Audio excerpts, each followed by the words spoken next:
혹시 깊어지는 외로움을 이기기 위해 재혼을 고민하고 있지는 않습니까? 노년에 혼자가 된다는 것은 외롭고 쓸쓸한 일입니다.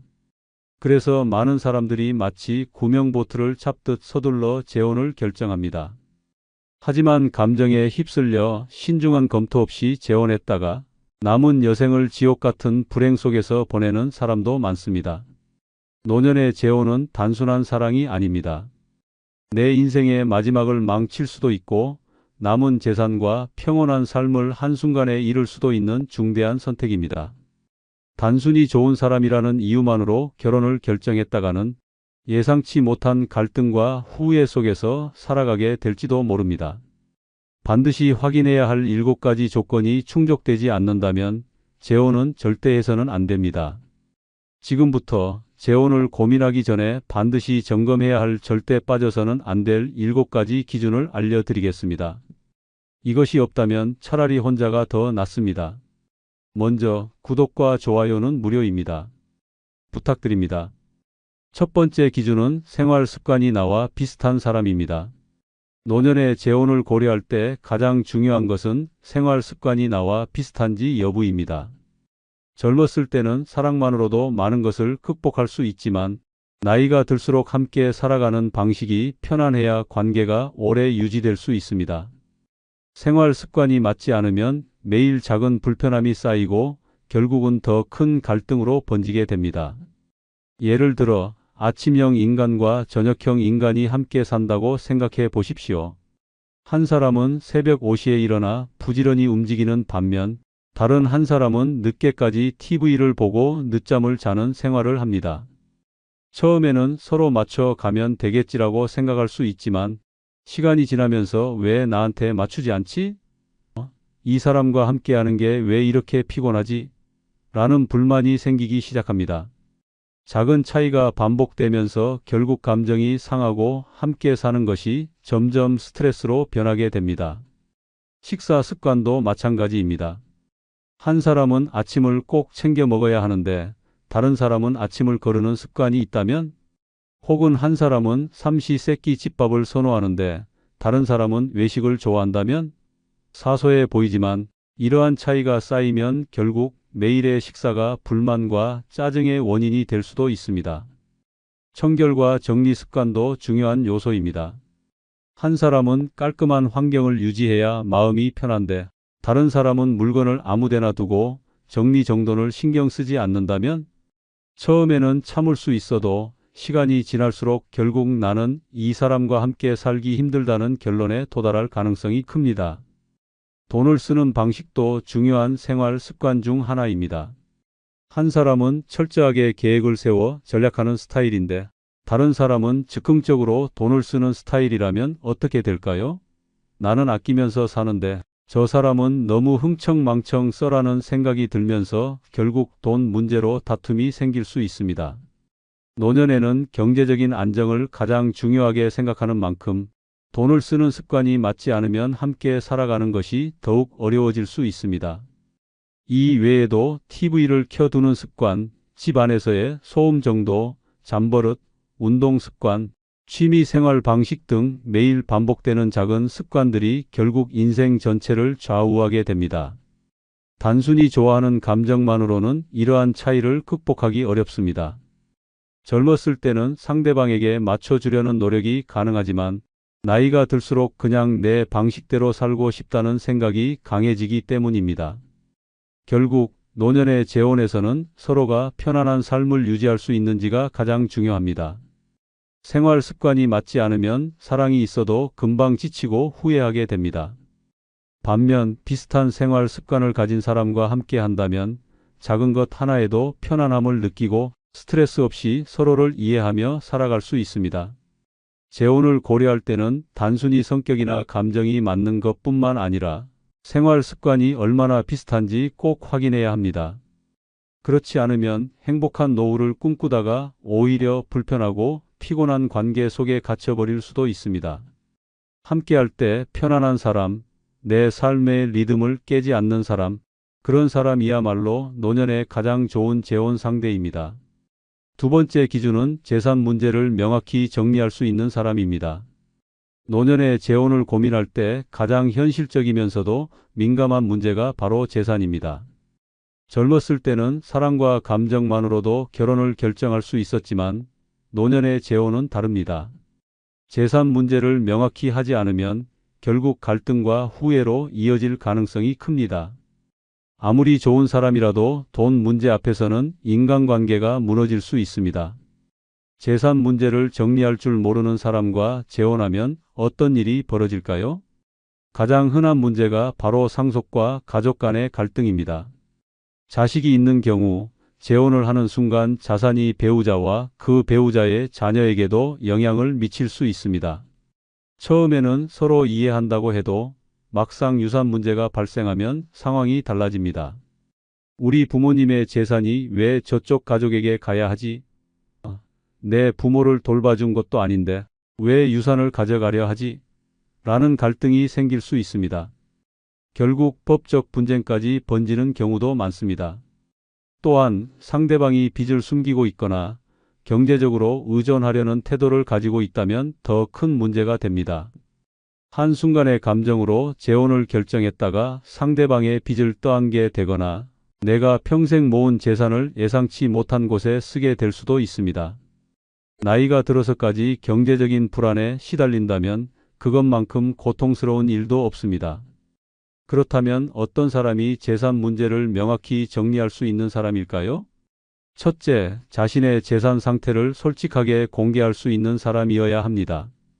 재혼 전에 서로의 경제 상태를 투명하게 공유하고 부채나 재산 규모에 대해 숨기는 것이 없는지 확인해야 합니다. 상대방이 재산 문제를 회피하거나 불분명하게 말한다면 신뢰할 수 없는 사람일 가능성이 높습니다.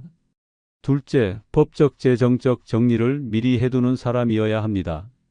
재혼 후에 발생할 수 있는 상속 문제를 미리 대비하기 위해 유언장 작성, 재산 분할 계약, 공동재산 여부 등을 확실하게 정리할 수 있는 사람이 안전한 재혼 상대입니다. 감정적으로 사랑하는 사이에 이런 걸 따질 필요가 있냐라고 말하는 사람은 오히려 위험할 수 있습니다. 노년의 결혼은 감정이 아니라 현실적인 문제를 먼저 해결해야 합니다. 셋째, 경제적으로 독립적인 사람이어야 합니다. 상대방이 나에게 지나치게 기대거나 당신이 있으니 이제 나는 경제적으로 신경 안 써도 되겠네라는 식으로 생각하는 사람이라면 미래가 불안해질 수 있습니다. 서로의 경제적 독립을 존중할 수 있는 사람이어야 재혼 후에도 갈등 없이 편안한 삶을 이어갈 수 있습니다. 넷째, 가족과의 관계를 정리할 수 있는 사람이어야 합니다. 재혼을 한다고 해서 자식과의 인연이 끊어지는 것은 아니지만 상속 문제나 경제적인 부분에서 가족들에게 휘둘리지 않는 태도가 필요합니다. 만약 상대방이 자녀들의 눈치를 보며 계속 재산 문제를 미루거나 결정을 내리지 못한다면 재혼 후에도 끊임없는 갈등에 시달릴 가능성이 큽니다. 노년의 재혼은 새로운 행복을 위한 선택이어야 합니다. 하지만 재산 문제를 명확히 하지 않으면 행복한 미래가 아니라 끝없는 갈등과 후회를 맞이할 수도 있습니다. 재혼을 고민하고 있다면 무조건 감정이 아닌 현실적인 부분부터 먼저 정리할 수 있는 사람인지 확인해야 합니다. 돈 문제는 나중에 해결하면 된다고 생각하면 안 됩니다. 돈을 명확히 정리할 수 있는 사람만이 노년에 안정된 삶을 함께할 수 있는 사람입니다. 세 번째 기준은 술, 담배, 도박 등 문제가 될 만한 습관이 한치라도 없는 사람입니다. 노년의 재혼을 고려할 때 가장 중요한 것은 평온하고 안정적인 삶을 유지할 수 있는지 여부입니다. 젊었을 때는 상대방의 단점을 사랑으로 감싸 안을 수 있다고 생각할 수도 있지만 노년에는 다릅니다. 건강과 정신적 안정이 최우선이 되어야 합니다. 그런데 만약 상대방이 술, 담배, 도박 같은 문제가 될 만한 습관을 가지고 있다면 그 순간부터 내 노후는 불안과 스트레스의 연속이 될 가능성이 큽니다. 술을 즐기는 사람과 함께하는 삶을 생각해 보십시오. 한두 잔의 가벼운 음주가 아니라 매일 술을 마시거나 취해야 직성이 풀리는 사람이 재혼 상대라면 어떨까요? 처음에는 괜찮아 보일 수 있습니다.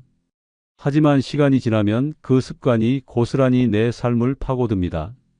함께 외식을 나가도 술 없이는 식사를 즐기지 못하고 술에 취해 다투는 일이 생기고 심지어 건강 문제까지 발생할 수 있습니다. 나이가 들수록 건강은 가장 중요한 자산인데 술을 끊지 못하는 사람과 함께 한다면 내 노후도 건강을 위협받을 수밖에 없습니다. 담배 역시 마찬가지입니다. 단순히 본인이 피우는 것으로 끝나는 것이 아닙니다. 담배 냄새가 집안 곳곳에 배고 간접 흡연으로 인해 내 건강에도 악영향을 미칠 수 있습니다. 호흡기 질환이 생기거나 담배를 피우는 습관 때문에 외출할 때마다 불편을 겪을 수도 있습니다. 무엇보다 건강이 악화되는 것을 뻔히 보면서도 스스로를 관리하지 않는 사람이라면 앞으로의 인생을 함께하기에 적합한 상대가 아닙니다. 가장 위험한 습관은 도박입니다. 도박을 하는 사람과 재혼하는 것은 내 인생을 통째로 도박판에 올려놓는 것과 다름없습니다. 처음에는 소소한 오락 수준이라고 해도 결국 습관이 되고 돈을 잃으면 채우려고 하고 더 큰 돈을 걸면서 악순환이 반복됩니다. 재혼한 상대가 도박을 한다면 그 사람이 잃은 돈을 메우는 것은 결국 내 재산이 될 수도 있습니다. 이런 습관들은 단순한 개인의 문제가 아닙니다. 함께 살아가는 사람에게까지 영향을 미치고 결국은 내 삶까지 망가뜨릴 수 있는 심각한 요소가 됩니다. 노년의 재혼은 새로운 행복을 찾기 위한 선택이어야 합니다. 하지만 상대방이 이러한 문제성 습관을 가지고 있다면 행복은커녕 끝없는 후회와 고통이 따라올 가능성이 큽니다. 노년에는 더 이상 누군가의 잘못된 습관을 바꿔 주려고 애쓸 시간이 없습니다. 그럴 힘도 감정적으로 소모될 이유도 없습니다. 재혼을 고려할 때 상대방이 술, 담배, 도박 등 내 삶을 불안하게 만들 요소가 없는지 반드시 확인해야 합니다.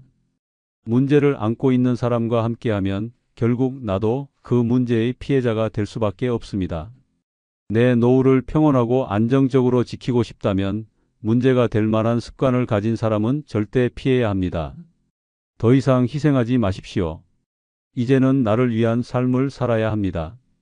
네 번째 기준은 나를 무시하지 않고 내 의견을 존중하고 경청하는 사람입니다. 노년의 재혼은 단순한 사랑이 아니라 평생을 함께할 동반자를 찾는 과정입니다. 젊었을 때는 감정만으로 결혼을 결정할 수도 있었지만 이제는 다릅니다. 서로를 존중하고 대화를 통해 문제를 해결할 수 있는지가 가장 중요합니다. 아무리 좋은 조건을 갖춘 사람이라도 나를 무시하고 내 의견을 듣지 않는 사람이라면 결국 내 삶은 외로움과 상처로 가득 차게 될 것입니다. 나이를 먹을수록 사람들은 자신의 생각이 옳다고 믿는 경향이 강해집니다. 그래서 상대방의 의견을 듣기보다는 자신의 방식을 강요하거나 무시하는 태도를 보일 가능성이 큽니다. 대화할 때마다 내 말을 끊고 그건 틀렸어. 그렇게 하면 안 돼. 내가 다 알아서 할 테니까. 넌 신경 쓰지 말라는 식으로 반응하는 사람과 함께 산다고 생각해 보십시오. 처음에는 참을 수도 있습니다. 하지만 시간이 지나면 점점 내 존재 자체가 무시당하는 느낌이 들고 결국은 같이 살아도 외로운 최악의 상황에 처하게 됩니다. 특히 노년의 재혼에서는 서로의 생활 습관과 가치관이 다를 수밖에 없습니다. 젊었을 때부터 함께 살아온 부부도 대화가 부족하면 금방 멀어지는데 전혀 다른 환경에서 살아온 두 사람이 만나면서 대화조차 통하지 않는다면 어떻게 될까요? 서로가 원하는 것을 조율하기 위해서는 반드시 경청하는 태도가 필요합니다. 존중할 줄 모르는 사람과 함께하면 결국 내 감정은 점점 메말라 갑니다. 내가 어떤 의견을 내도 무시당하고 반박당하고 듣는 둥, 마는 둥 하는 상대와 함께하는 삶이 과연 행복할까요? 처음에는 원래 저런 성격이겠지, 그냥 맞춰주면 되겠지라고 생각할 수도 있습니다. 하지만 시간이 지나면 나는 왜 이 사람과 함께하는데도 외롭지? 라는 생각이 들기 시작할 것입니다. 그렇다면 어떤 사람이 나를 존중하고 경청하는 사람일까요? 첫째, 대화할 때 상대방의 말을 끝까지 들어주는 사람입니다. 내 의견을 말할 때 중간에 끊거나 무시하지 않고 끝까지 들어주는 태도를 가진 사람이어야 합니다. 존중받지 못하는 대화는 결국 갈등을 만들 뿐입니다. 둘째, 내 의견을 반박하기보다 이해하려고 노력하는 사람입니다. 의견이 다를 수도 있습니다. 하지만 그건 틀렸어라고 잘라 말하는 사람이 아니라 그렇게 생각하는 이유가 뭐야? 나는 이렇게 생각하는데 너는 어떻게 생각해? 라며 대화를 이어갈 줄 아는 사람이 좋은 재혼 상대입니다. 셋째, 나의 감정을 가볍게 여기지 않는 사람입니다. 내가 불편하다고 말했을 때 그 정도 가지고 왜 그래? 예민하게 굴지 말라고 반응하는 사람은 결국 나를 힘들게 할 뿐입니다. 반대로 내가 그렇게 느꼈다면 내가 좀 더 조심할게 라고 말할 수 있는 사람이야말로 함께하기에 좋은 사람입니다. 다섯 번째 기준은 평소 생활이 깔끔하고 자기 관리가 되는 사람입니다. 노년의 재혼을 고려할 때 서로 편안한 생활을 유지할 수 있는지가 가장 중요한 요소 중 하나입니다. 젊었을 때는 사랑과 감정만으로 상대를 이해하고 맞춰줄 수 있었지만 나이가 들수록 작은 불편함도 큰 스트레스가 될 수 있습니다. 그 중에서도 청결과 자기 관리가 부족한 사람과 함께하는 삶은 행복이 아니라 불평과 후회의 연속이 될 가능성이 큽니다. 깔끔한 생활 습관은 단순한 성격의 차이가 아닙니다. 그 사람의 인생 태도를 보여주는 중요한 요소입니다. 평소 주변을 깨끗하게 유지하는지, 옷차림과 위생 관리를 철저히 하는지, 건강을 위해 노력하는지 등을 보면 그 사람이 얼마나 스스로를 존중하며 살아가는지 알 수 있습니다. 집안을 정리정돈하지 않고 늘 어수선하게 유지하는 사람과 함께 한다고 생각해 보십시오. 음식물을 아무데나 흘리고 방치하며 빨래를 쌓아두고 화장실을 깨끗하게 사용하지 않는다면 처음에는 참고 넘어갈 수도 있습니다. 하지만 시간이 지날수록 이 사람과 함께 사는 것이 점점 피곤해지고 스트레스로 변할 가능성이 큽니다. 상대가 게으르거나 무신경해서 주변을 정리하지 않는다면 결국 그 뒷정리는 내가 해야 하고 함께 사는 공간은 점점 불쾌해질 수밖에 없습니다. 개인의 위생 관리도 중요한 요소입니다.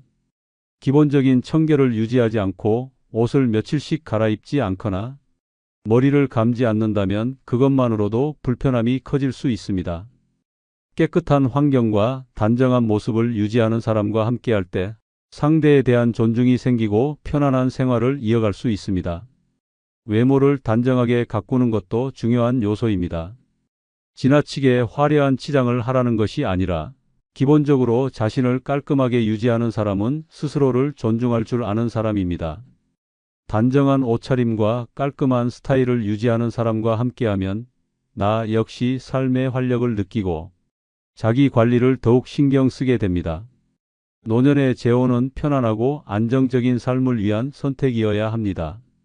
상대방이 기본적인 생활 관리조차 되지 않는다면 그 불편함과 스트레스는 고스란히 내 몫이 됩니다.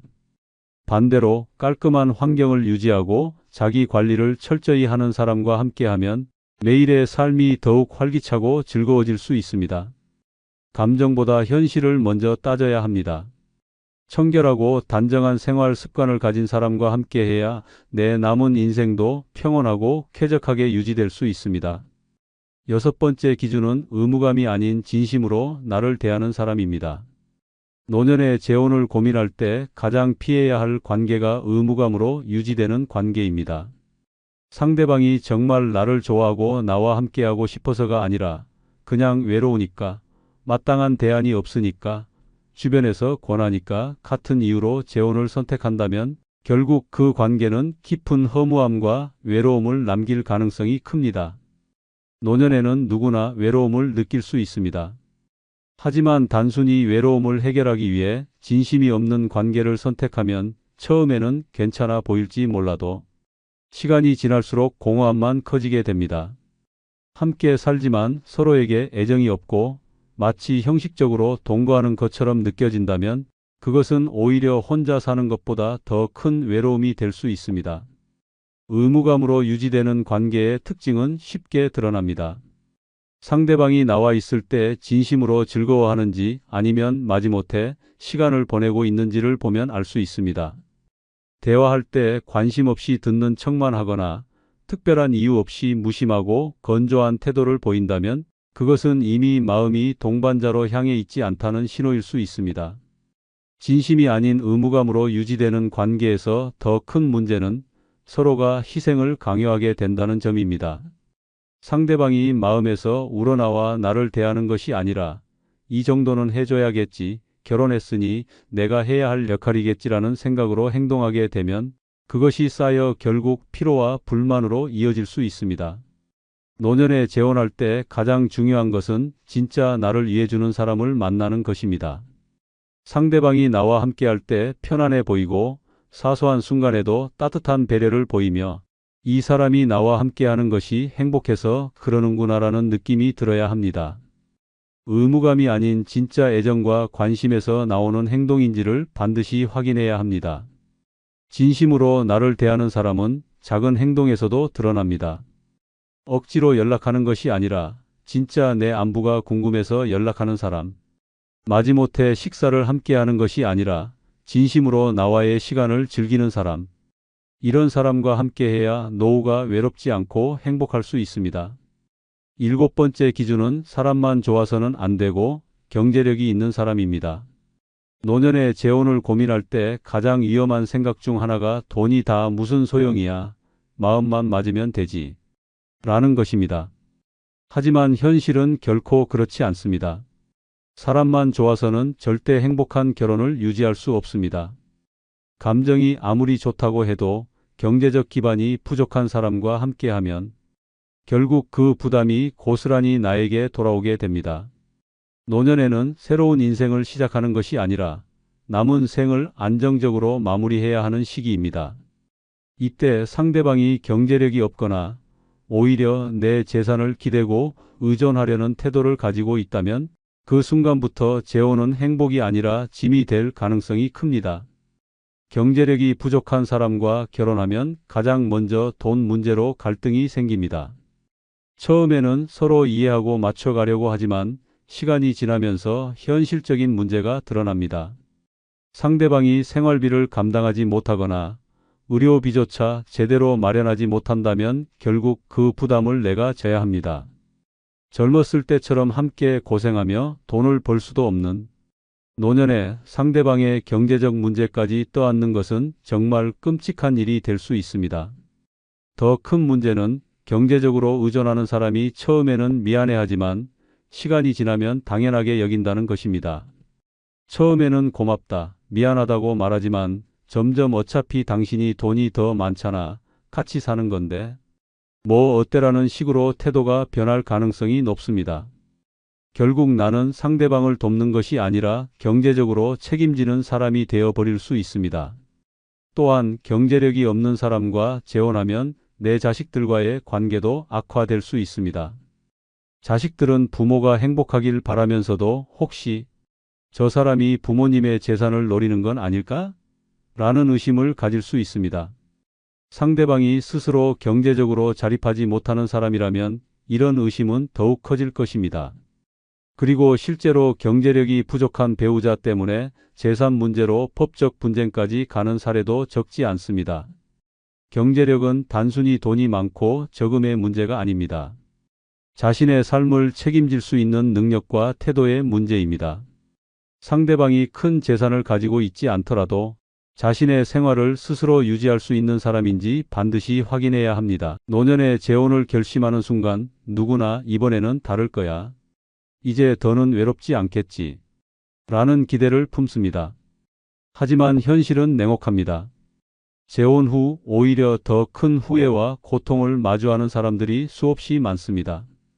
평생을 혼자 살아온 것처럼 느껴질 만큼 깊은 외로움, 바닥나는 노후 자금, 서로를 갉아먹는 갈등, 어느 순간 깨닫게 됩니다. 이럴 줄 알았으면 차라리 혼자가 나았을 텐데.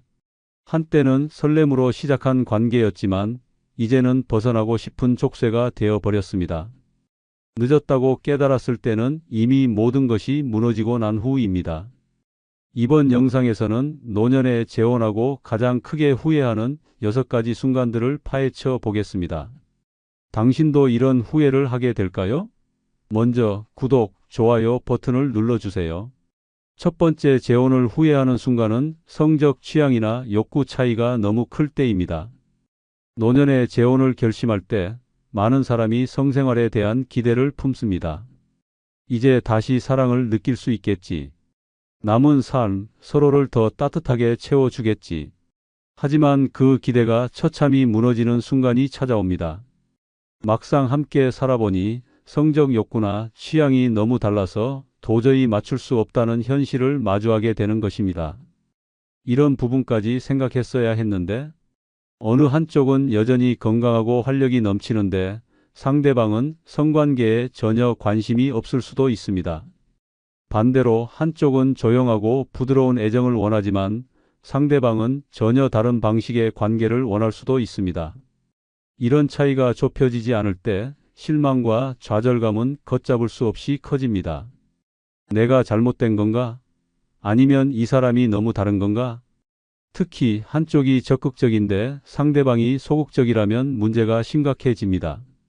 성관계를 요구할 때마다 상대방이 피하거나 나이 들어서 무슨 그런 거리라며 대수롭지 않게 넘길 때 그 순간부터 성적 불만과 외로움이 시작됩니다.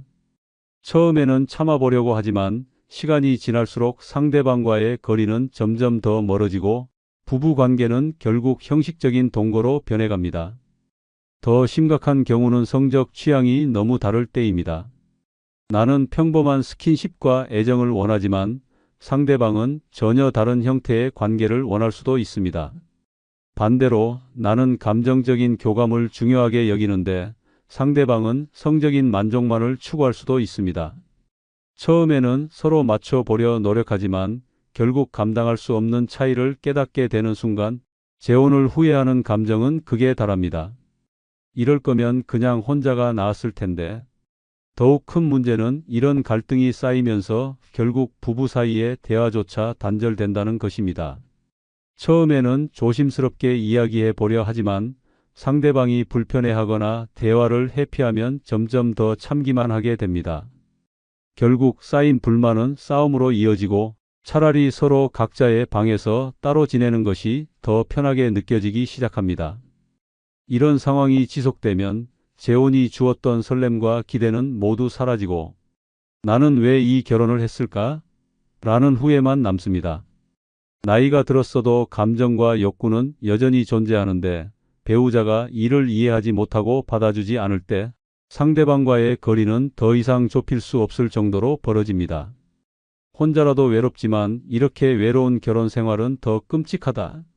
노년의 재혼이 행복이 되려면 단순한 정서적 안정감만이 아니라 성적 욕구와 취향도 어느 정도 맞아야 합니다. 이를 고려하지 않고 결혼을 결정했다가 결국 욕구 불만과 성적 갈등 속에서 외로움만 깊어지는 결과를 맞이할 수도 있습니다. 재혼을 고민하고 있다면 감정만이 아니라 현실적인 부분도 반드시 따져봐야 합니다. 사랑은 노력으로 맞춰갈 수 있지만 성적인 부분은 그렇지 않을 수도 있습니다. 성생활에 대한 기대와 현실이 너무 다르면 후회하는 순간이 반드시 찾아옵니다. 두 번째는 재혼 후 오히려 자유를 잃었다고 느낄 때입니다. 노년에 재혼을 결심할 때 많은 사람이 이제 혼자가 아니니 더 행복하겠지. 서로 기대며 편안하게 살겠지. 라고 기대합니다. 하지만 현실은 그 기대와 정반대로 흐를 수도 있습니다. 재혼 후 오히려 자유를 잃고 이전보다 더 답답하고 억눌린 삶을 살게 될 수도 있습니다. 혼자일 땐 뭐든 내 마음대로 할 수 있었는데 혼자 살 때는 누구의 눈치도 보지 않았습니다. 아침에 늦잠을 자든 밤늦게까지 TV를 보든 여행을 가든 친구를 만나든 모두 내 마음대로 할 수 있었습니다. 하지만 재혼 후에는 모든 일에 배우자의 허락이 필요해집니다. 어디를 가든 누구를 만나든 일일이 보고해야 하고 상대방이 싫어하는 일은 하지 말아야 합니다. 혼자일 때는 자유롭던 삶이 재혼 후에는 마치 감옥에 갇힌 듯한 느낌으로 변해버립니다. 이 나이에 내가 왜 이렇게 살아야 하지? 더욱 답답한 것은 배우자가 지나치게 간섭할 때입니다. 나는 오랜 친구들과 편하게 만나고 싶은데 배우자는 이제 결혼했으니 자제해야지. 쓸데없이 바깥 활동이 많네? 라며 간섭하기 시작합니다. 혼자일 때는 아무도 신경 쓰지 않던 작은 일들이 이제는 끊임없이 감시받고 제한됩니다. 심지어 취미 생활도 마음대로 할 수 없습니다. 나는 조용히 책을 읽고 싶은데 배우자는 끊임없이 TV를 틀어놓고 시끄럽게 합니다. 나는 자유롭게 여행을 떠나고 싶은데 배우자는 나를 두고 혼자 가겠다고 라며 불만을 터뜨립니다. 결국 내 인생을 내가 주도하는 것이 아니라 배우자의 기분과 요구에 맞춰 살아가야 하는 상황이 되어버립니다. 내가 결혼을 한 거야? 아니면 또 다른 의무를 떠안은 거야? 더 심각한 경우는 배우자가 지나치게 의존적일 때입니다. 처음에는 서로를 챙기며 의지하는 것이 좋았지만 어느 순간부터 배우자는 나 없이는 아무것도 하지 못하는 사람이 되어갑니다. 뭘 먹어야 할지 모르겠어. 나 심심한데 당신 뭐 안 해? 이런 말들을 들을 때마다 점점 피곤함이 몰려옵니다. 내가 원하던 건 평등한 관계였는데 어느 순간 상대방을 돌보는 역할이 되어버린 것입니다. 차라리 혼자 살았으면 이 정도로 스트레스 받진 않았을 텐데 이런 상황이 지속되면 결국 재혼을 후회하는 순간이 옵니다. 결혼 전에는 외로움이 가장 큰 문제라고 생각했지만 막상 결혼하고 나니 외롭더라도 내 마음대로 사는 게 더 나았겠다 는 생각이 들기 시작합니다. 사람은 누구나 자유를 원합니다. 나이가 들어서도 내 삶의 주인은 나여야 하는데 재혼 후 배우자에게 맞춰 사는 인생이 된다면 그건 행복이 아니라 또 다른 속박일 뿐입니다. 재혼을 고민하고 있다면 반드시 상대방의 성향을 잘 살펴야 합니다. 나의 자유를 존중해 줄 사람인지 서로 독립적인 공간을 가질 수 있는 관계인지 따져봐야 합니다. 단순한 외로움 때문에 재혼을 서두르면 결국 혼자일 때보다 더 큰 후회를 하게 될 수도 있습니다. 재혼이 나의 행복을 위한 선택이 아니라 나의 자유를 빼앗는 족쇄가 되어버린다면 과연 그 결혼이 의미가 있을까요? 세 번째는 배우자가 기대했던 사람과 다를 때입니다. 재혼을 결심할 때 누구나 설렙니다. 이번에는 정말 잘해봐야지. 이 사람이라면 외롭지 않겠지. 라는 기대감이 가득합니다. 하지만 그 기대가 처참히 무너지는 순간이 찾아옵니다. 결혼 전에는 다정하고 배려심 넘치던 사람이 결혼 후에는 완전히 다른 모습으로 변하는 경우가 허다합니다. 내가 사랑했던 그 사람은 도대체 어디로 간 거지? 재혼을 고려할 때는 상대방의 좋은 면만 보입니다. 하지만 막상 같이 살아보면 감춰졌던 단점들이 하나둘씩 드러나기 시작합니다. 작은 습관 하나까지 불편하게 느껴지고 말투 하나에도 짜증이 밀려옵니다. 처음에는 이해하려고 노력하지만 시간이 갈수록 인내심이 바닥나면서 이럴 줄 알았으면 재혼하지 말 거리라는 후회가 밀려옵니다. 특히 상대방이 보여준 모습이 가식이었음을 깨닫는 순간 실망감은 배가 됩니다. 결혼 전에는 자상하고 로맨틱했던 사람이 결혼 후에는 무뚝뚝하고 이기적인 본 모습을 드러낼 수도 있습니다. 돈을 잘 관리할 것 같았지만 사실은 낭비벽이 심하다거나 가정적일 줄 알았는데 집안일은 손 하나 까딱하지 않는다거나 소통이 잘 될 줄 알았는데 대화가 단절되는 경우도 많습니다. 이 사람 내가 알던 그 사람이 맞나? 더 심각한 경우는 배우자가 예전 배우자와 비교하거나 내 삶을 존중하지 않는 태도를 보일 때입니다. 처음에는 서로의 과거를 이해한다고 생각했지만 재혼 후에는 상대방이 끊임없이 과거 배우자를 언급하면서 상처를 줍니다. 내 전 부인은 이렇게 안 했는데 같은 말을 듣는 순간 자존심은 무너지고 분노가 치밀어 오릅니다. 뿐만 아니라 배우자가 감정적으로나 육체적으로 무관심할 때도 큰 후회의 순간이 찾아옵니다. 함께 있는 시간이 늘어나면서 오히려 외로움을 더 크게 느끼게 됩니다. 기대했던 다정한 대화는 없고 서로 다른 방에서 각자 시간을 보내는 모습이 일상이 되면 내가 왜 결혼했지? 라는 자괴감에 빠집니다. 나이가 들수록 새로운 관계를 맺는 것이 쉽지 않습니다. 젊었을 때야 서로에게 맞춰가며 노력할 힘이라도 있었지만 노년에는 자신의 생활 방식이 굳어져 있습니다. 결국 서로가 타협하기보다 자기 고집만 내세우면서 충돌이 반복됩니다. 하루하루가 피곤하고 상대방의 존재 자체가 부담스럽게 느껴지는 순간 재혼을 후회하는 감정은 극에 달합니다. 혼자였으면 이런 스트레스 받을 일도 없었을 텐데 처음에는 이번엔 다를 거야 라고 기대했지만 결국 같은 실수를 반복하고 있는 자신을 발견합니다. 사랑이 아무리 컸어도 현실은 다릅니다. 결국 결혼 전에는 보이지 않던 문제들이 결혼 후 눈앞에 펼쳐지고 감당할 수 없는 현실 속에서 깊은 후회가 밀려옵니다. 재혼을 결심하기 전에 상대방이 정말 나와 맞는 사람인지 냉정하게 평가해야 합니다. 단순한 외로움이나 감정적인 이유로 결혼을 서두르면 결국 평생을 후회하며 살아야 할 수도 있습니다. 사랑만으로 모든 걸 해결할 수 있다는 착각에서 벗어나야 합니다. 기대와 현실이 너무 다르면 그 차이가 고통으로 바뀌는 데는 그리 오랜 시간이 걸리지 않습니다. 네 번째는 상대방이 집안일을 전혀 하지 않을 때입니다. 처음에는 함께하면 모든 것이 더 편할 거라 생각했습니다. 서로 도우면서 살면 되지 않을까? 라는 막연한 기대를 했습니다. 하지만 현실은 기대와 너무도 달랐습니다. 결혼 후 상대방이 집안일을 손끝 하나 까딱하지 않는다는 사실을 깨닫는 순간 후회는 눈덩이처럼 커지기 시작합니다. 이럴 거면 도대체 왜 재혼했지? 집안일이라는 게 별거 아닌 것처럼 보이지만 실제로 해보면 끝이 없습니다. 하루 한두 번 해야 하는 설거지, 끊임없이 쌓이는 빨래, 먼지가 쌓이는 집안 청소, 식사 준비, 쓰레기 정리까지. 그런데 배우자는 소파에 앉아 TV를 보거나 핸드폰을 만지작거리며 한숨만 내쉽니다. 처음에는 적응하는 시간이 필요하겠지라고 생각하며 참아보지만 시간이 지나도 변하는 건 없습니다. 더 황당한 것은 배우자가 집안일을 당연히 내 몫으로 여긴다는 것입니다. 예전에는 다 혼자 했으면서 왜 불평해? 라는 말이라도 듣는 날엔 우라가 치밀어 오릅니다. 혼자 살 때도 집안일을 했지만 최소한 나만을 위한 일이었습니다.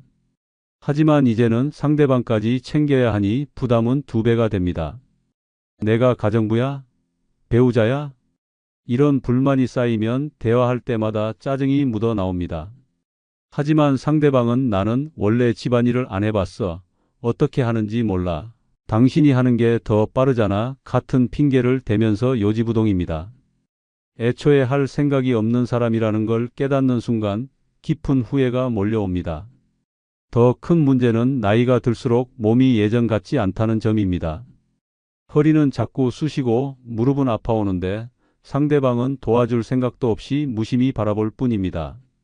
아픈 몸을 이끌고 집안일을 하다가 문득 이런 생각이 듭니다.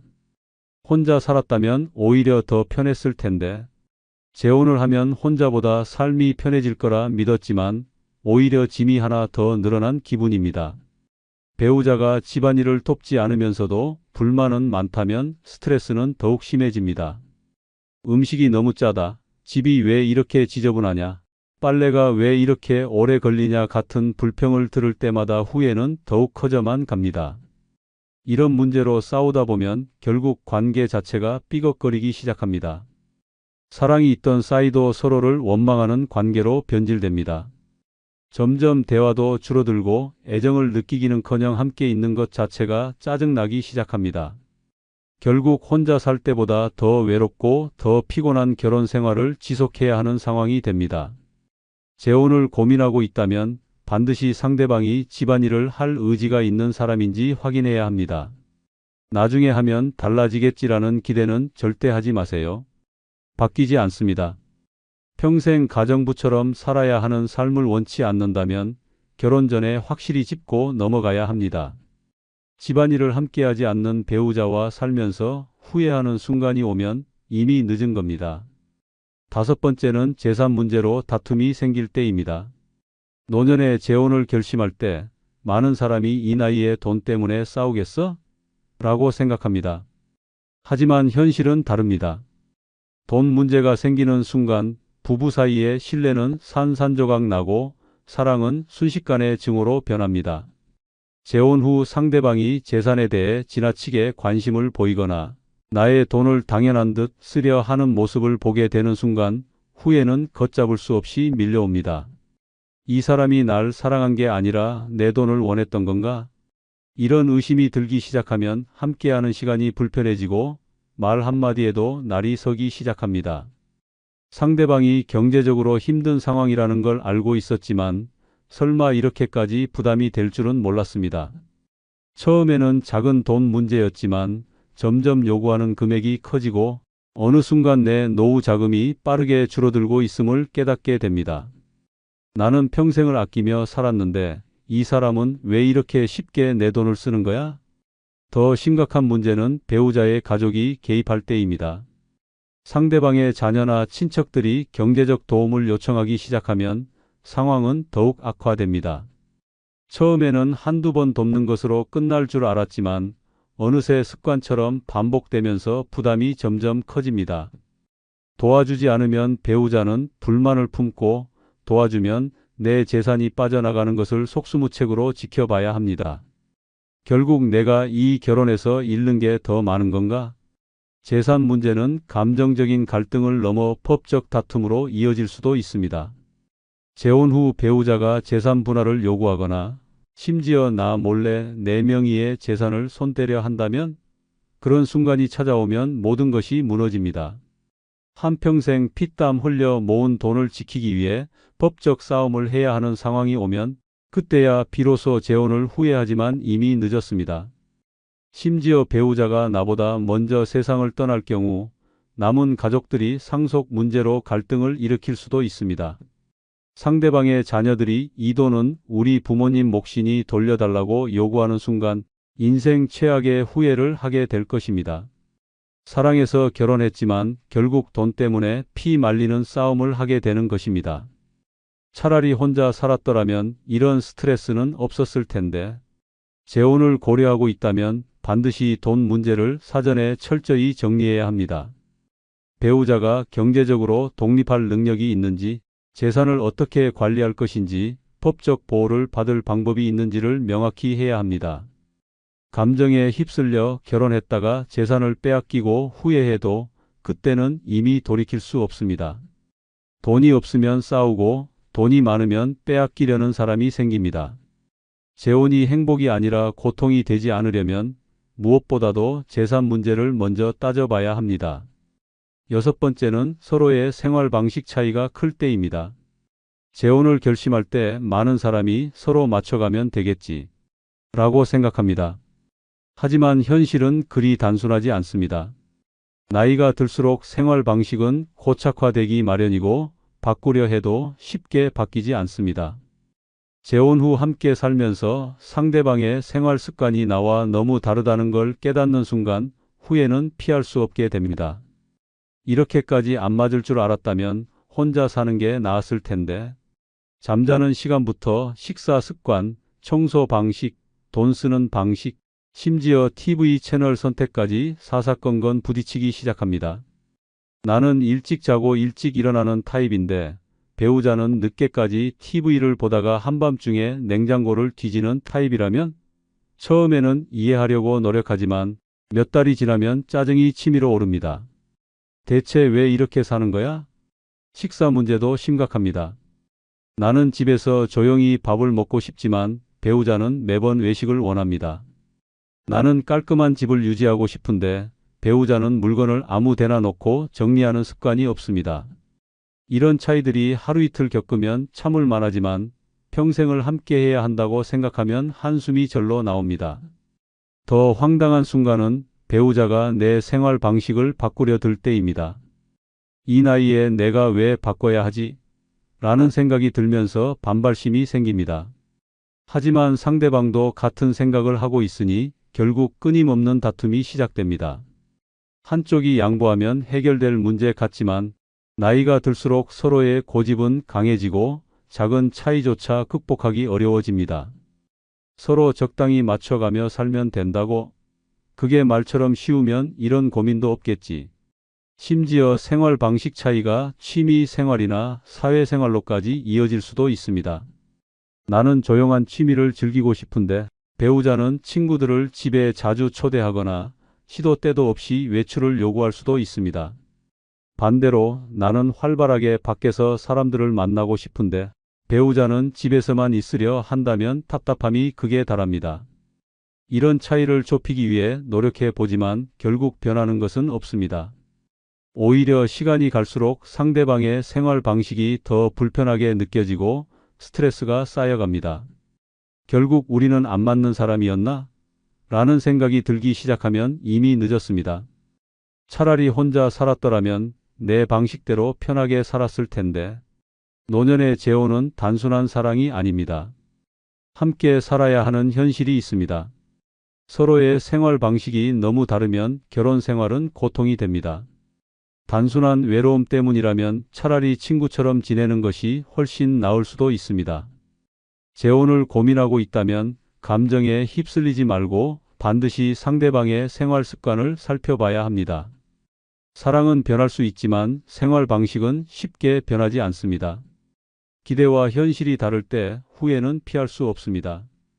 여러분, 노년에 외롭다고 그냥 괜찮을 것 같다고 쉽게 재혼을 결정하는 순간 그 선택이 돌이킬 수 없는 후회로 변할 수도 있습니다. 마지막까지 함께할 동반자를 찾았다고 생각했지만 결국은 또 다른 고통 속에서 버티고 있는 자신을 발견하게 될 수도 있습니다. 결국 중요한 것은 혼자보다 함께하는 것이 더 나은 삶인지 철저히 고민하는 것입니다.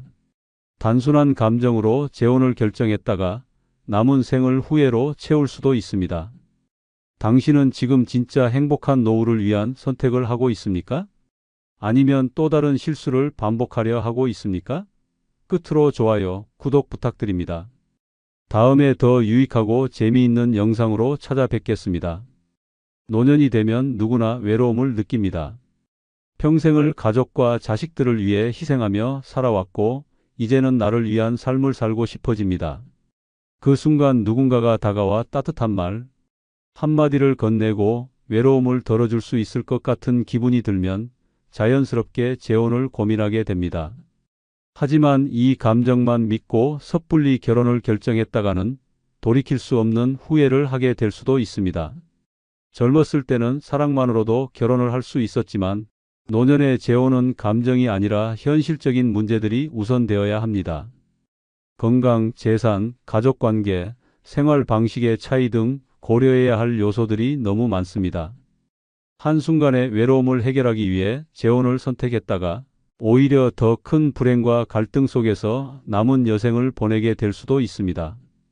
지금부터 노년의 절대 재혼해서는 안 되는 7가지 이유를 이야기해 보겠습니다. 만약 지금 재혼을 고민하고 있다면 이 내용을 반드시 끝까지 읽고 신중하게 결정해야 합니다.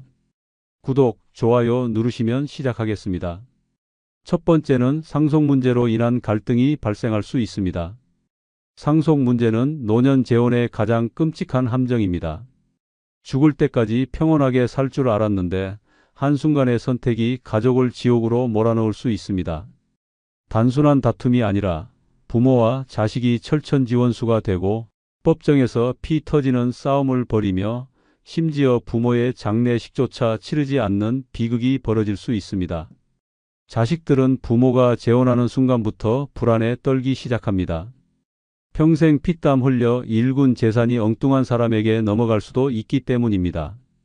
설마 부모가 그러겠어? 라고 생각할 수도 있지만 현실은 냉혹합니다.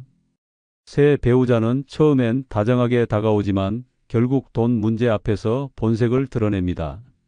경제권을 쥐고 자식들을 배제하거나 교묘하게 부모를 조종해 재산을 가로채는 경우가 허다합니다. 심지어 일부러 부모를 고립시켜 자식들과 연락조차 못하게 만드는 일도 있습니다. 더 무서운 건 사망 후 벌어지는 상속 전쟁입니다. 평생 자식을 위해 살아온 부모가 재혼을 한 순간 자식들은 재산을 지키기 위해 전쟁터에 내몰립니다. 우리 엄마 아빠 재산을 저 인간이 가져가선 안 돼. 라는 분노가 들끓고 결국 법정에서 끝없는 싸움을 벌이게 됩니다. 이 과정에서 가족들은 서로에게 칼을 겨누고 결국 원수로 갈라섭니다. 장례식장에서 싸움이 벌어지는 건 기본이고 어떤 경우엔 부모가 죽었어도 그 사실조차 모르는 일까지 생깁니다. 더 끔찍한 사례도 있습니다. 배우자가 부모를 부추겨 유언장을 조작하거나 아예 정신이 흐려진 틈을 타 모든 재산을 자신의 명의로 돌려놓는 경우도 있습니다. 이런 일이 벌어지면 자식들은 한순간에 모든 걸 빼앗기고 평생 부모를 원망하며 살아가게 됩니다. 결국 남는 것은 가족 간의 파탄, 씻을 수 없는 상처, 그리고 끝없는 후회뿐입니다. 노년에 가장 중요한 것은 돈이 아니라 가족입니다. 하지만 잘못된 재혼이 가족을 지옥으로 몰아넣을 수 있습니다. 평온한 여생을 보내고 싶다면 노년의 재혼을 다시 한번 생각해야 합니다. 사랑이라고 믿었던 선택이 결국 당신의 가족을 파멸로 이끌 수도 있습니다. 두 번째, 노년의 자유를 잃을 수 있습니다. 노년에 가장 중요한 것은 자유입니다. 평생 가족을 위해 희생하며 살아왔고 이제야 비로소 내 인생을 살 차례입니다. 그런데 재혼하는 순간 그 자유는 한순간에 사라집니다. 내 남은 인생을 내 뜻대로 살 줄 알았는데 오히려 더 무거운 굴레를 뒤집어 쓰고 속박당하는 신세가 될 수도 있습니다. 처음에는 다정하고 배려심 많은 배우자로 보였을 수도 있습니다. 하지만 함께 사는 순간 내 생활은 완전히 통제당하기 시작합니다. 아침에 일어나고 싶은 시간에 일어나는 것도, 보고 싶은 TV를 보는 것도, 먹고 싶은 음식을 먹는 것도 눈치를 봐야 합니다. 여행이라도 가려 하면 왜 나를 두고 가냐? 는 불만이 쏟아지고 친구를 만나러 나가려 하면 늙어서 철없는 짓 한다며 잔소리가 쏟아집니다. 내 인생인데 왜 허락을 받아야 하는 걸까요? 더 끔찍한 건 상대 배우자의 가족까지 내 삶에 끼어든다는 것입니다. 나와는 전혀 상관없는 사람들까지 어른이 그러면 안 된다. 이런 행동은 자제해야 한다라며 간섭을 시작합니다. 내가 내 돈으로 무엇을 사든 어디를 가든 누구를 만나든 감시당하는 기분이 들기 시작합니다. 혹시라도 상대방이 나보다 건강이 안 좋다면 이제부터는 24시간 간병인이 되어야 합니다. 내 몸 하나 간수하기도 힘든데 남의 병수발까지 떠안고 남은 인생을 병원과 집에서 보내야 합니다. 결국 자유롭고 행복한 노년은커녕 또 한 번의 희생과 인내의 삶이 시작되는 것입니다. 이혼이 쉬운 것도 아닙니다. 젊었을 때야 감정이 식으면 갈라서면 그만이었지만 노년에는 이혼조차 쉽지 않습니다. 주변의 시선도 부담스럽고 법적으로도 복잡한 문제가 얽혀 있으며 무엇보다 정작 이혼을 하고 나면 혼자 남겨지는 것이 두려워질 수도 있습니다.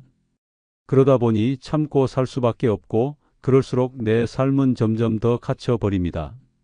노년의 재혼은 새로운 행복의 기회가 아니라 또 다른 속박이 될 가능성이 큽니다. 이제라도 나를 위해 살아야 할 시간입니다. 내 인생을 온전히 나 자신을 위해 쓰고 싶다면 재혼을 다시 한번 생각해 보아야 합니다. 사랑보다 소중한 것은 자유이며 한번 잃어버린 자유는 다시 돌아오지 않습니다. 세 번째, 새로운 배우자의 자녀와 갈등이 생길 수 있습니다. 재혼은 단순히 두 사람만의 문제가 아닙니다. 특히 노년에 재혼할 경우 서로의 자녀들이 가장 큰 걸림돌이 될 수 있습니다. 처음에는 다들 이해한다고 말할 수도 있습니다. 하지만 막상 현실이 닥치면 자녀들 사이의 갈등은 상상을 초월할 정도로 심각해질 수 있습니다. 단순한 의견 충돌이 아니라 서로 원수가 되는 상황까지 벌어질 수도 있습니다. 재혼과 동시에 두 가정이 하나가 되는 순간 기존의 가족 질서는 완전히 무너집니다. 상대방의 자녀들은 우리 부모를 빼앗겼다는 생각을 하게 되고 이로 인해 보이지 않는 적대감이 쌓이기 시작합니다. 한 지붕 아래에서 생활할 경우 작은 생활 습관 하나에도 불만이 생길 수 있습니다. 우리 부모님은 이런 스타일이 아닌데 왜 저렇게 행동하지? 라는 사소한 의심이 점점 커지면서 감정의 골이 깊어지는 것입니다. 더구나 자녀들이 성인이더라도 부모의 재혼을 달갑게 받아들이는 경우는 드뭅니다. 오랫동안 자신이 부모를 챙겨왔는데 갑자기 낯선 사람이 등장하면서 부모의 관심과 애정을 빼앗긴다고 느끼기 때문입니다. 하지만 진짜 문제는 돈입니다. 부모가 재혼하는 순간 자녀들은 자연스럽게 상속 문제를 걱정하기 시작합니다. 우리 부모의 재산이 저쪽 가족으로 넘어가는 건 아닐까? 라는 불안이 생기고 이것이 곧 분쟁으로 이어집니다. 특히 상대 배우자의 자녀가 재산 문제를 직접 거론하거나 부모를 이용하려 한다는 의심이 들기 시작하면 갈등은 걷잡을 수 없이 커집니다. 한순간에 오해가 깊은 상처를 남기고 서로를 경계하며 감시하는 분위기가 형성될 수도 있습니다. 부모가 아직 살아있는데도 자녀들 사이에서는 재산 문제로 얼굴을 붉히는 일이 벌어집니다. 더 큰 문제는 부모가 한쪽 편을 드는 순간 발생합니다. 자녀들은 평생 부모를 위해 헌신했는데 어느 날 갑자기 새로운 가족이 등장하면서 자신이 소외된다고 느끼면 분노가 쌓이기 시작합니다. 상대 배우자의 자녀와 싸우는 것이 아니라 이제는 부모에게까지 원망이 향하게 됩니다. 우리 엄마 아빠는 저쪽 편이구나라는 생각이 들면 그동안 쌓아온 신뢰는 무너지고 부모와의 관계도 멀어질 수밖에 없습니다. 재혼 후 자녀들이 왕래를 끊거나 명절이나 기념일에도 얼굴을 보지 않는 경우가 많습니다. 부모 입장에서는 재혼으로 외로움을 달래려 했는데 오히려 친자식들과 멀어지는 최악의 결과를 맞이하는 것입니다. 결국 새로운 배우자를 얻었지만 평생을 함께했던 자녀들과 멀어지는 상황이 벌어지고 맙니다. 더 나아가 배우자와의 관계가 악화될 경우 자녀들에게 돌아갈 곳조차 없어진다는 사실을 깨닫게 될 수도 있습니다. 재혼은 결코 두 사람만의 사랑 이야기로 끝나지 않습니다. 서로의 자녀들까지 엮이면서 복잡한 이해관계가 형성됩니다. 단순한 갈등이 아니라 평생 함께했던 가족이 원수가 되는 상황까지 갈 수 있습니다. 네 번째는 노년의 삶에서 예상치 못한 변수가 많아질 수 있습니다. 노년의 재혼은 새로운 행복을 꿈꾸며 시작하지만 현실은 전혀 다를 수 있습니다. 인생은 예측할 수 없는 변수들로 가득 차 있으며 노년에는 그 변수가 더욱 예리하게 작용합니다.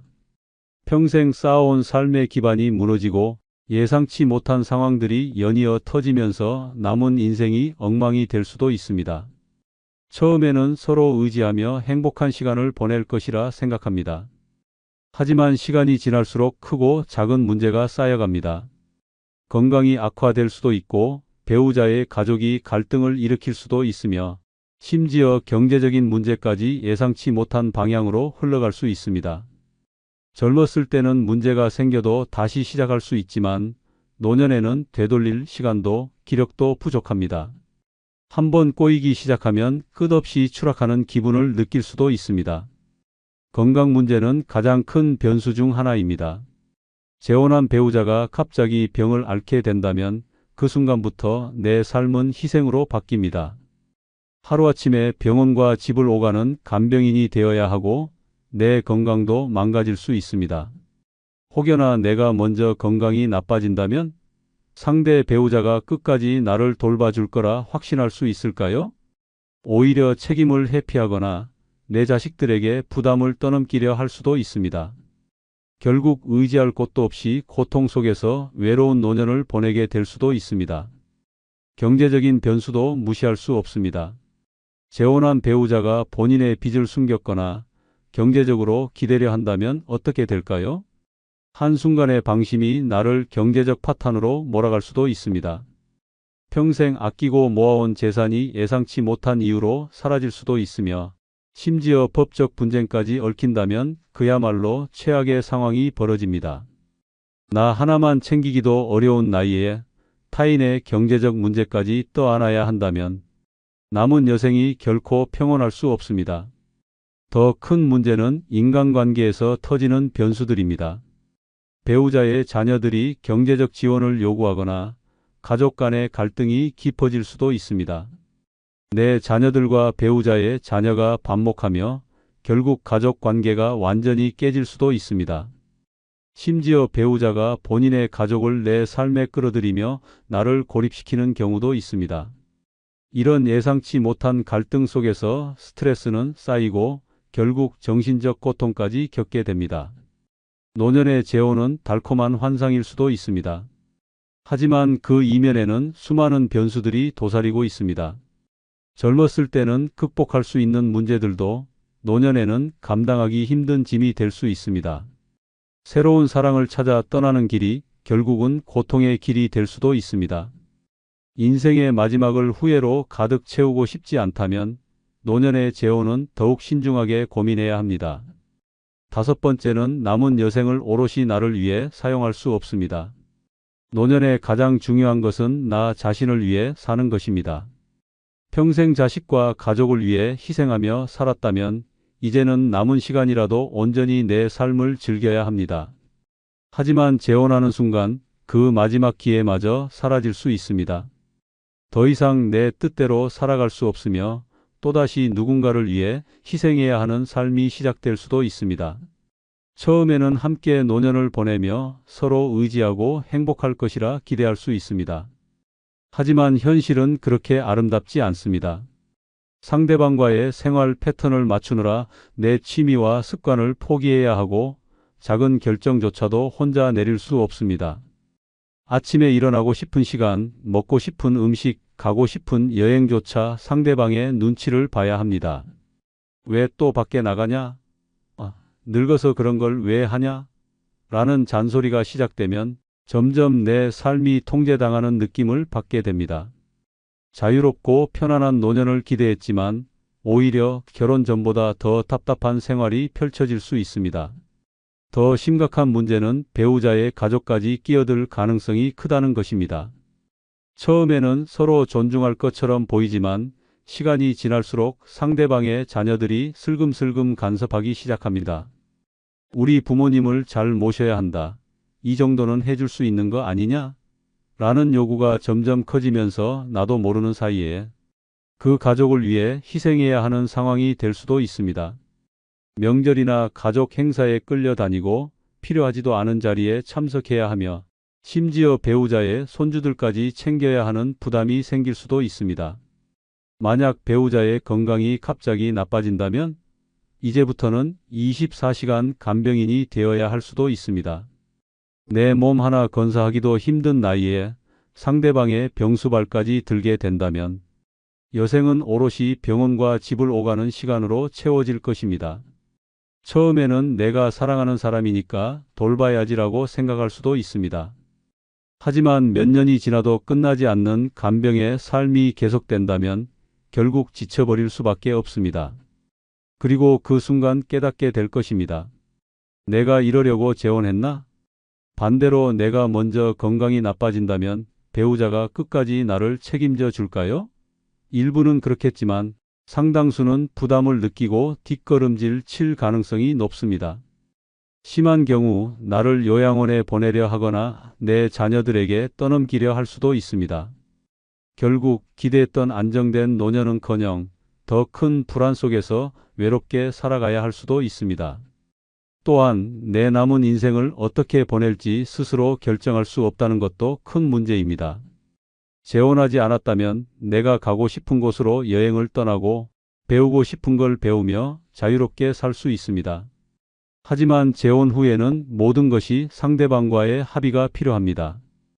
혼자 여행을 가고 싶어도 왜 나를 두고 가냐는 불만이 터져 나오고 새로운 취미를 시작하려 해도 그게 뭐가 중요하냐며 관심조차 받지 못할 수도 있습니다.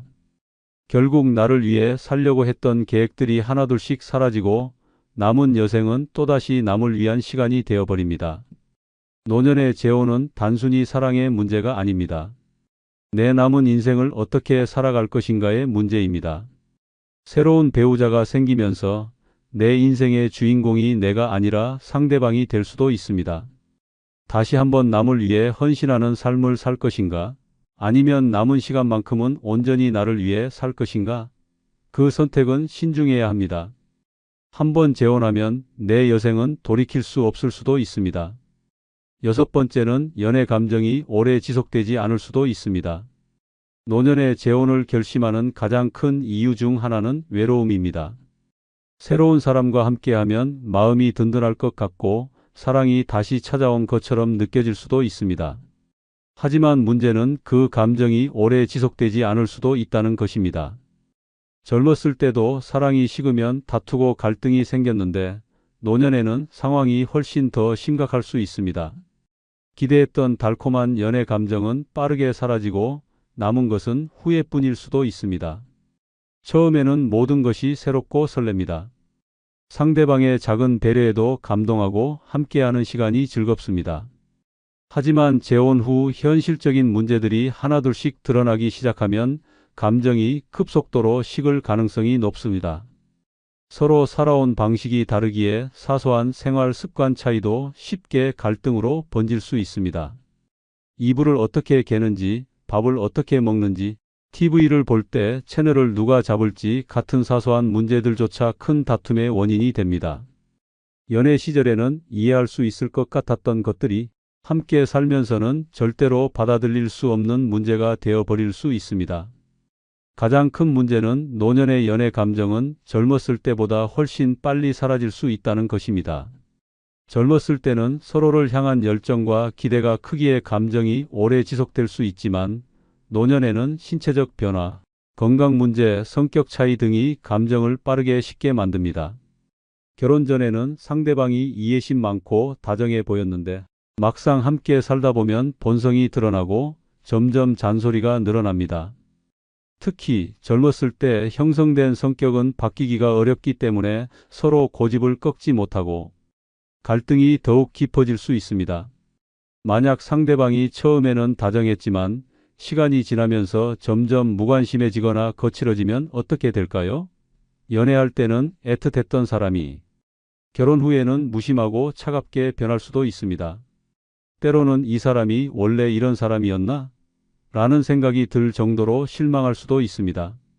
젊었을 때야 헤어지면 그만이지만 노년에는 이미 너무 많은 것을 공유하고 얽혀 있어서 쉽게 갈라설 수도 없습니다. 결국 그냥 참고 살자는 결론에 도달할 수도 있지만 그 선택이 평생 후회로 남을 수도 있습니다. 7번째는 노년에 중요한 것은 배우자가 아닌 건강과 안정입니다. 노년에 가장 중요한 것은 배우자가 아니라 건강과 안정입니다. 평생을 살아오면서 누구보다 사랑이 중요하다고 믿어왔을지도 모릅니다. 하지만 이제는 현실을 직시해야 합니다. 노년에는 사랑보다 건강과 경제적 안정이 생존을 좌우하는 가장 중요한 요소입니다. 만약 이 사실을 잊고 순간적인 외로움을 채우기 위해 재혼을 결정한다면 남은 인생이 지옥으로 변할 수도 있습니다. 나이가 들면 몸이 예전 같지 않습니다. 갑작스러운 병, 예상치 못한 건강 악화, 그리고 신체 기능 저하는 누구에게나 찾아옵니다. 젊었을 때는 가벼운 감기 정도로 넘겼던 것이 노년에는 생명을 위협하는 중대한 질병이 될 수 있습니다. 이때 가장 중요한 것은 배우자가 아니라 본인의 건강을 지킬 수 있는 환경입니다. 그런데 재혼을 하면 이 중요한 요소들이 심각하게 흔들릴 수 있습니다. 재혼 후 상대 배우자의 건강 문제가 터진다면 이제부터 내 삶은 간병인의 삶으로 변할 수 있습니다. 상대를 돌보느라 병원과 집을 오가고 내 건강은 뒷전으로 밀릴 수도 있습니다. 특히 상대가 나보다 훨씬 건강이 안 좋은 상태라면 결국 나는 평생 병수발을 들며 내 삶을 포기해야 하는 처지가 될 수도 있습니다. 처음에는 서로 의지하며 살 거라고 믿었지만 현실은 끝없는 희생과 피로만 남을 가능성이 높습니다. 반대로 내가 먼저 건강이 나빠진다면 어떨까요? 배우자가 끝까지 나를 책임져 줄 거라는 보장이 있을까요? 처음에는 서로 돌봐주겠다고 약속할지 몰라도 막상 현실이 닥치면 상황은 달라집니다. 상대방이 부담을 느끼고 나를 피하거나 내 자녀들에게 떠넘기려 할 수도 있습니다. 심지어 법적으로 보호받지 못하는 상황까지 발생할 수 있습니다. 결국 가장 중요한 순간에 외면당하고 더욱 고독한 노년을 맞이할 수도 있습니다. 결국 노년에는 배우자가 아니라 나 자신을 위한 선택을 해야 합니다. 건강을 지키고 경제적 안정을 확보하고 불필요한 갈등과 스트레스 없이 남은 인생을 보내는 것이 가장 현명한 길입니다. 감정에 휘둘려 순간적인 외로움을 채우기 위해 재혼을 결정했다가는 평생의 후회를 안고 살아가야 할 수도 있습니다. 노년에 가장 소중한 것은 사랑이 아니라 건강과 안정입니다. 이 사실을 잊는다면 남은 인생이 괴로움으로 가득 찰 수도 있습니다. 노년의 재혼은 단순한 사랑이 아니라 인생 전체를 뒤흔들 수 있는 중대한 선택입니다. 결혼 전에는 몰랐던 현실적인 문제들이 재혼 후에는 하나둘씩 드러나며 예상치 못한 갈등과 후회가 뒤따를 가능성이 큽니다. 가족들과의 관계가 틀어지고 경제적 문제가 발생하며 건강이 악화될 수도 있습니다. 결국 평온한 여생을 보내려 했던 선택이 더 큰 불행으로 이어질 수도 있습니다. 지금 이 순간 외로움이 두렵다고 해서 무작정 재혼을 결정하지 마십시오. 오히려 자신을 위한 삶을 사는 것이 가장 현명한 선택일 수도 있습니다. 남은 인생을 오롯이 나를 위해 쓰고 내 건강과 안정된 생활을 지키는 것이야말로 진정한 행복으로 가는 길입니다. 한순간의 감정에 휘둘려 인생을 다시 혼란 속으로 던지지 마십시오. 지금 필요한 것은 새로운 배우자가 아니라 나 자신을 위한 현명한 선택입니다. 끝으로 구독, 좋아요 부탁드립니다. 감사합니다. 자식 잘 되라고 평생 뒷바라지 했는데 정작 노년에 남은 건 텅 빈 통장과 끝없는 후회뿐입니다. 우리 애만큼은 부족함 없이 키워야지, 부모니까 희생하는 게 당연하지라는 착각 속에서 모든 걸 퍼주다 보면 결국 노년의 거지, 신세가 되는 비참한 현실이 기다리고 있습니다. 돈이 있을 땐 우리 부모님 최고라며 따르던 자식도 막상 돈이 떨어지면 우리도 힘들어요, 부모님도 이제 알아서 사셔야죠라며 등을 돌립니다. 결국 돈도 잃고 자식도 잃고 삶도 망가지는 최악의 결말을 맞이하게 됩니다. 자식 결혼자금, 집 장만, 손주 돌봄, 사업 자금 지원까지 부모라는 이유로 희생하는 순간 당신의 노후는 산산조각 납니다. 하지만 더 끔찍한 건 그렇게 모든 걸 바쳤는데도 자식이 부모를 책임져 주지 않는다는 것입니다. 돈이 떨어지는 순간 부모는 짐이 됩니다. 지금이라도 정신을 차려야 합니다. 자식을 위한다고 희생하다 보면 결국 당신만 파산하고 외면당하게 됩니다. 노년의 거지가 되지 않으려면 반드시 이 7가지 실수를 피해야 합니다. 첫 번째, 자식 결혼자금 대주다가 노후 파산당하기입니다. 자식 결혼자금을 대주는 순간 당신의 노후는 끝장날 수도 있습니다. 평생 피땀 흘려 모은 돈을 단번에 쏟아붓고 나면 남는 건 후회뿐입니다. 결혼은 부모가 도와줘야 하는 거 아니냐? 라는 착각이 당신을 파산으로 몰아넣습니다. 이제 냉정하게 생각해야 합니다. 결혼은 부모가 아니라 자식이 책임져야 하는 인생의 선택입니다. 하지만 많은 부모들은 자식이 결혼할 때 집을 사줘야 하고 혼수를 해줘야 하고 결혼식 비용까지 부담해야 한다고 생각합니다. 그러면서 노후를 위해 모아둔 돈을 선뜻 내어줍니다. 하지만 그 돈을 주고 나면 당신을 책임져 줄 사람은 아무도 없습니다. 부모가 결혼 자금을 대주는 순간 자식은 그것을 당연하게 여깁니다. 처음엔 너무 감사해요 라고 말할지 모르지만 시간이 지나면 그 돈을 받은 기억조차 희미해집니다. 그리고 당신이 경제적으로 어려워졌을 때 그들은 말합니다. 우리도 사정이 어려워요. 한번 생각해 보십시오. 당신이 결혼할 때 부모님이 집을 사주셨습니까? 혼수까지 다 챙겨주셨습니까? 과거에는 스스로 해결하는 것이 당연했습니다. 그런데 왜 당신은 자식에게 모든 걸 퍼주려고 합니까? 더 끔찍한 현실이 있습니다. 결혼 자금을 대줬는데도 결국 이혼하는 경우가 많습니다. 수억 원을 들여 결혼을 시켰는데 몇 년 만에 이혼하고 다시 돌아오는 경우가 허다합니다. 그러면 당신이 준 돈은 어떻게 됩니까? 이미 사라지고 없습니다. 그 돈을 다시 돌려받을 수도 없습니다. 당신만 바보가 되는 것입니다. 노후에 가장 중요한 것은 내가 쓸 돈을 지키는 것입니다. 자식이 결혼할 때 부모의 도움 없이 스스로 준비하는 법을 배우도록 해야 합니다. 그렇지 않으면 당신은 돈을 주고도 서운함과 배신감만 남는 처참한 결말을 맞이하게 될 것입니다. 이제는 정신을 차려야 합니다. 자식이 결혼하는 것은 그들의 선택이며 그들의 책임입니다. 부모가 모든 걸 해결해 주려다 보면 결국 당신이 빈털터리가 되어 남은 인생을 후회 속에서 보내게 될 것입니다. 결혼 자금을 요구하는 자식에게 단호하게 말해야 합니다. 너희 인생은 너희가 책임져야 한다. 그렇지 않으면 당신의 노후는 지옥으로 변할 것입니다. 두 번째, 너무 섣부른 빠른 증여로 평생 후회하는 비극적인 현실입니다. 너무 일찍 재산을 자식에게 넘겨주는 순간 당신의 인생은 처참하게 무너집니다. 부모들은 어차피 자식한테 줄 거니까 미리 증여하자. 자식만큼은 나보다 가난하게 살지 말았으면 좋겠다.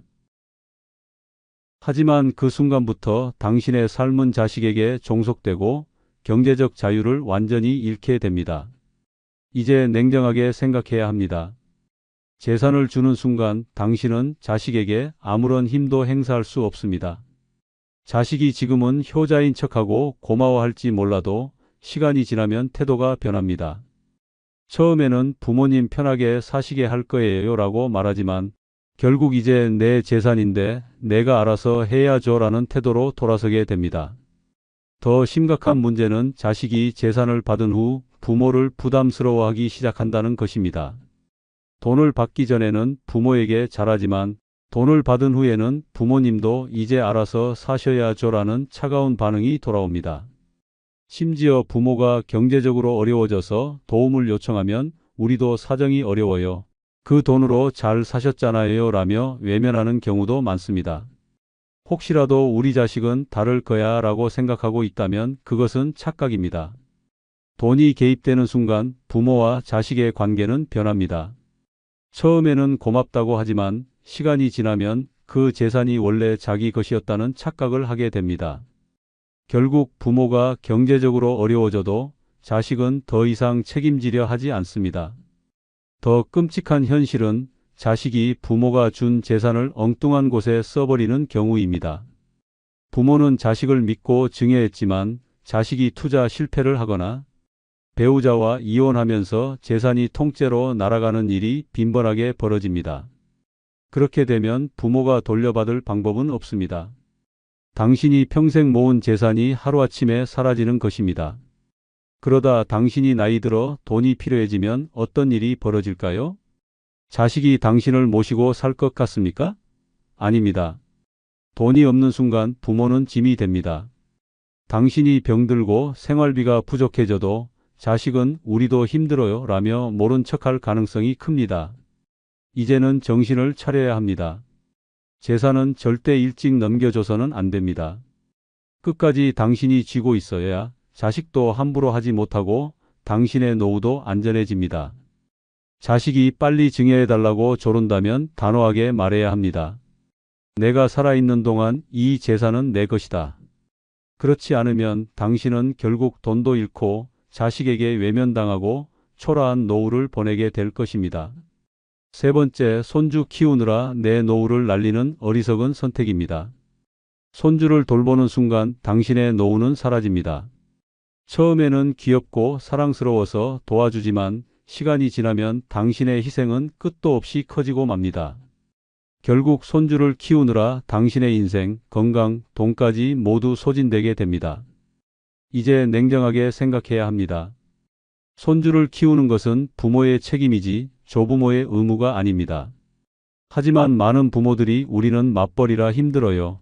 보육비가 너무 비싸요 라는 핑계를 대며 부모에게 손주를 맡깁니다. 처음에는 하루 이틀만 봐주세요 라고 시작하지만 결국 당연한 일처럼 매일 손주를 키우게 되는 현실이 찾아옵니다. 아침부터 밤까지 손주를 돌보다 보면 내 시간을 온전히 쓸 수 있는 순간은 단 한순간도 없습니다. 밥을 먹어도 손주 밥을 먼저 챙겨야 하고 나가고 싶어도 손주를 봐야 하니 꼼짝도 못합니다.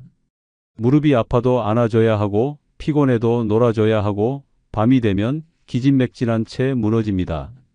이렇게 몇 년이 지나고 나면 당신은 체력도 무너지고 병원비 부담에 허덕이게 됩니다. 더 심각한 문제는 경제적인 부담입니다. 손주를 돌보는 과정에서 당신의 돈이 계속 빠져나갑니다. 장난감, 간식, 옷, 학용품까지 손주에게 필요한 모든 것을 조부모가 대신 사주는 경우가 허다합니다.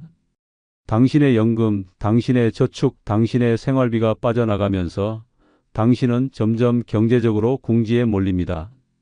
혹시라도 나중에 자식이 보답하겠지라고 기대하고 있다면 큰 착각입니다.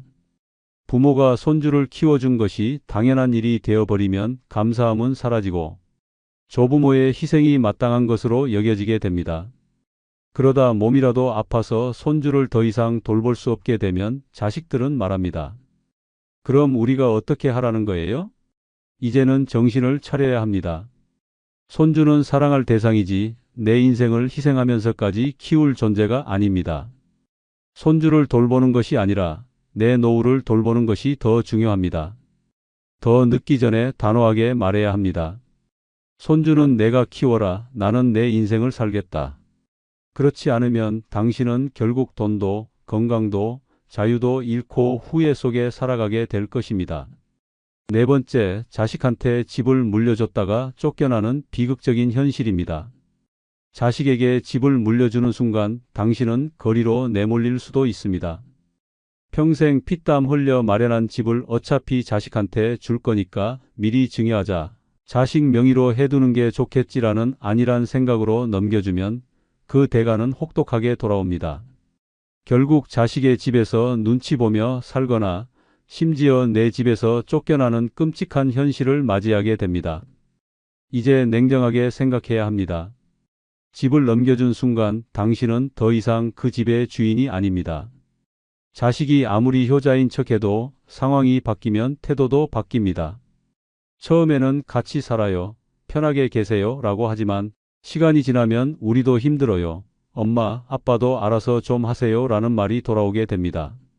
그러다 보면 결국 부모는 자기 집에서조차 설 자리를 잃고 철저하게 외면당하는 현실을 맞이하게 됩니다. 더 무서운 현실은 자식이 부모가 물려준 집을 팔아버리는 경우입니다. 부모가 나중을 생각해서 자식 명의로 집을 넘겨줬지만 자식이 경제적으로 어려워지거나 배우자의 의견이 바뀌면 이 집 팔아서 우리도 좀 살자라며 집을 팔아버리는 일이 벌어집니다. 그렇게 당신은 한순간에 갈 곳이 없어진 채 작은 월세방을 찾아 떠도는 비참한 신세가 되는 것입니다. 혹시라도 우리 자식은 다를 거야 라고 생각하고 있다면 그것은 착각입니다. 돈과 재산이 개입되면 가족조차도 돌변하는 경우가 많습니다. 부모가 건강할 때는 같이 살아야 한다고 하지만 나이가 들어 병들고 힘이 없어지면 부담스러운 존재로 취급받기 시작합니다. 그리고 그때쯤이면 이미 당신은 집도 돈도 선택권도 모두 잃어버린 상태일 가능성이 큽니다. 더 끔찍한 현실은 자식 배우자가 개입하는 순간입니다. 아무리 자식이 효자라도 배우자가 이제 우리도 힘들어. 부모님이 따로 사시는 게 낫지 않을까? 라고 말하면 결국 자식도 갈등하게 됩니다. 그렇게 조금씩 거리가 생기고 결국 부모는 자기가 마련한 집에서조차 눈치 보며 살아야 하는 처참한 결말을 맞이하게 됩니다. 이제는 정신을 차려야 합니다. 집은 끝까지 내 명의로 두고 절대 미리 물려줘서는 안 됩니다. 자식이 집을 달라고 하면 단호하게 말해야 합니다. 내가 죽기 전까지 이 집은 내 집이다. 그렇지 않으면 당신은 결국 갈 곳 없는 신세가 되어 노년의 길바닥을 떠돌게 될지도 모릅니다. 집을 지키는 것이 곧 당신의 인생과 존엄을 지키는 일입니다. 자식이 뭐라고 해도 노후에는 내 집을 끝까지 쥐고 있어야 합니다. 그렇지 않으면 당신은 결국 돈도 집도 가족도 잃고 비참한 최후를 맞이하게 될 것입니다. 다섯 번째, 자식에게 돈 빌려줬다가 한 푼도 못 받고 인생 망하는 현실입니다. 자식에게 돈을 빌려주는 순간 그 돈은 다시 돌아오지 않습니다. 처음에는 금방 갚을게요. 조금만 도와주세요 라고 말하지만 시간이 지나면 그 약속은 흔적도 없이 사라집니다. 결국 당신은 돈도 잃고 자식과의 관계까지 무너지는 최악의 상황을 맞이하게 됩니다. 이제 냉정하게 생각해야 합니다. 자식에게 빌려주는 돈은 절대 빌려주는 것이 아닙니다. 그냥 주는 것과 같습니다. 부모가 준 돈을 자식은 가볍게 생각합니다. 어차피 우리 부모님이니까라는 생각이 깔려 있기 때문입니다. 빌려준 돈을 갚기는커녕 오히려 시간이 지나면 부모가 그 돈을 준 것도 잊어버리는 경우가 태반입니다.